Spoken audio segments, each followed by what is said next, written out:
Welcome back, everybody. This is our number 2 of the Normal Morning Show right here on TTT. For all of you who are on radio listening to us on Talk City 91.1 FM, good morning to you.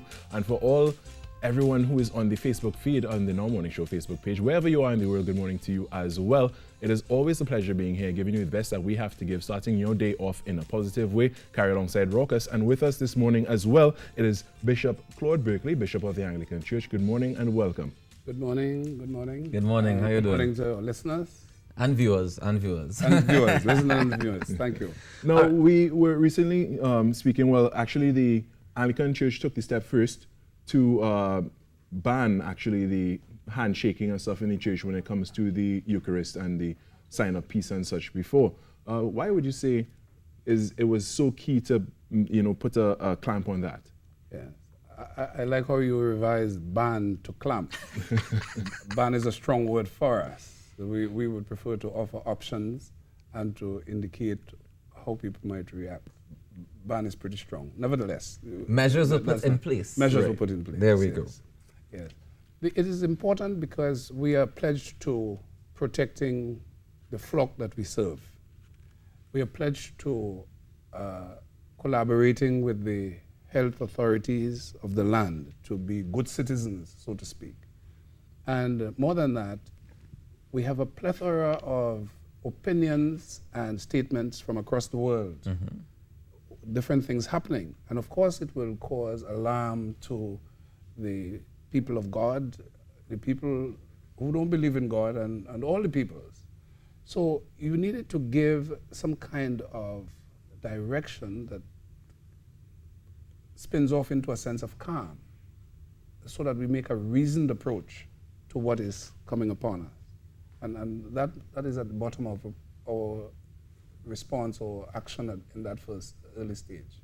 Okay, well, I mean, as you're saying, as people of God, and you're putting these measures in place, people would argue that, their faith is strong and they don't believe that their God would lead them down the path of the sickness. When you're one of the faithful, I must chat with you on that afterwards. Now, that is the question. That is an important question that has been raised with some compulsion by many persons. Now, yes, faith, we would say faith with wisdom. Even on Sunday last, the gospel had to do with the temptations of Christ. And Jesus himself said to Satan, do not put the Lord to the test.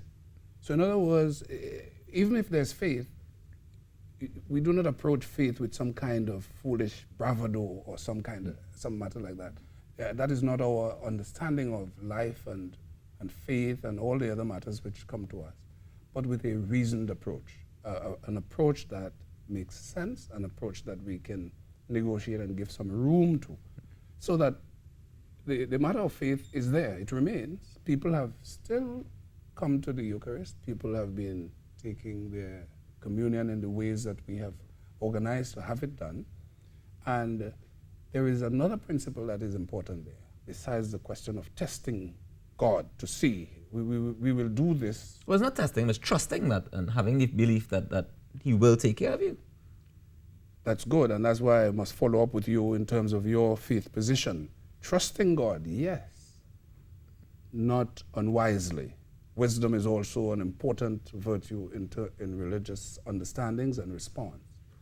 But similarly, there's an argument in the Corinthians from Paul about the weaker brother or the one with the weaker conscience and one who has knowledge. And there's a principle that is enunciated there.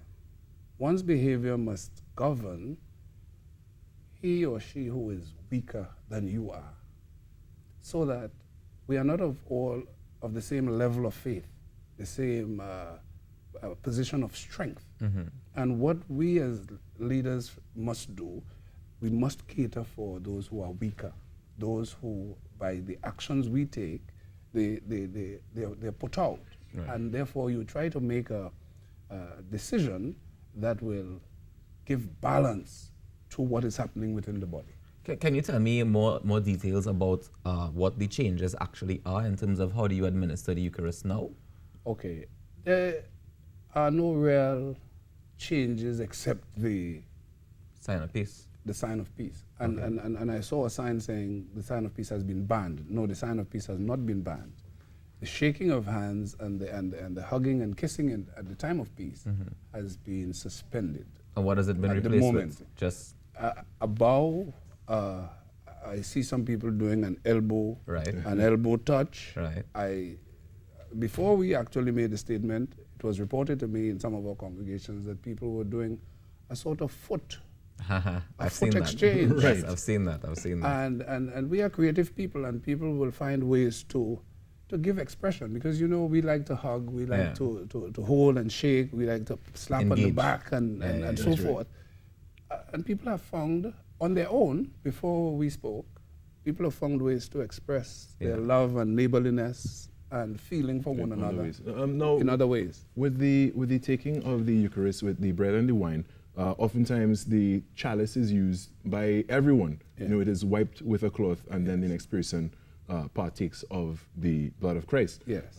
Has that been changed at all, or No, do that people remains. still? That remains, because those of stronger faith and courage and understanding can go and express that in the way that they feel comfortable. Those who are not so minded, there is what we call intinction, or in one kind. Intinction meaning dipping the bread or the body into the blood and placing it now in your hand. Before, we would have put it on your tongue. Right. But because that is a potential source of Contamination. infection, Right. therefore, we've restricted that to receiving it in your hand. And therefore, that might be a change that has happened in that way, because we gather the hands, the mouth, the eyes, the nose. Those are the troubled spots. Yeah. And Correct. therefore, that's the information we have at present. And therefore, we try to manage it around that. Right. Right, fantastic. Well, thank you very much, Bishop Berkeley, for coming through this morning and Very sharing this welcome. information with us, making sure that we are very much aware of the changes being made and the precautions being, and bringing that sense of calm. Definitely. And And I would like to exhort the nation to collaborate with the health authorities. Definitely. So that, because the matter is, there's some uncertainty. We do not know what. So until we get a Better grasp safe on than it, sorry. we manage the situation. That's what we're attempting to do. All right, so I can take a bounce. Yes, yes. or elbow touch. Elbow touch, and we'll take a break and we'll be back with more on the Now Morning Show. Keep it locked. Thank you.